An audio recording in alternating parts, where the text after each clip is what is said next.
Naxçıvan Dövlət Universitetinin Pedaqoji Fakültəsində şəhid leytenant Bəşir Mehdiyevin adını daşıyan hərbi kabinənin açılışı olub.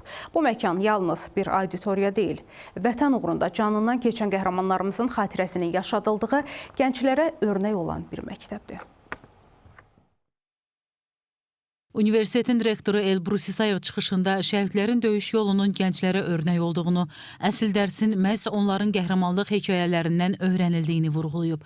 Bildirib ki, Naxçıvan Dövlət Universitetinin həm 1-ci, həm də 2-ci Qarabağ müharibəsində iştirak etmiş şəhid məzunlarının təhsil aldığı fakültələrdə onların xatirəsi əbədiləşdirilib, adlarına müxtəlif auditoriyalar açılıb. Rektor Naxçıvan Dövlət Universitetində hər yeni semestrin ilk dərsinin şəhid ailələri tərəfindən keçirildiyini də nəzərə çatdırıb. Şəhid leytenant Bəşir Mehdiyevin valideynləri təşəkkür edərək kabinenin açılmasının onlar üçün qürurverici olduğunu bildiriblər. Universitetin pedaqoji heyəti şəhid leytenant Bəşir Mehdiyevlə bağlı xatirələrini paylaşıb, qəhrəmanlıqlarından bəhs ediblər.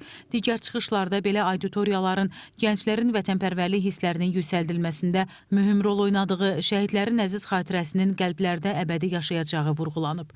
Tələbələrdən Aytəkin Əliyeva şəhidim şeirini bədii qiraət edib. Sonda xatirə fotosu çəkdirilib. Gülay Tahirli, Akşin Məhrəmov, NTV Xəbər. Cananın deyil cid, sən hər kəsin vətənisən, sən mənim də.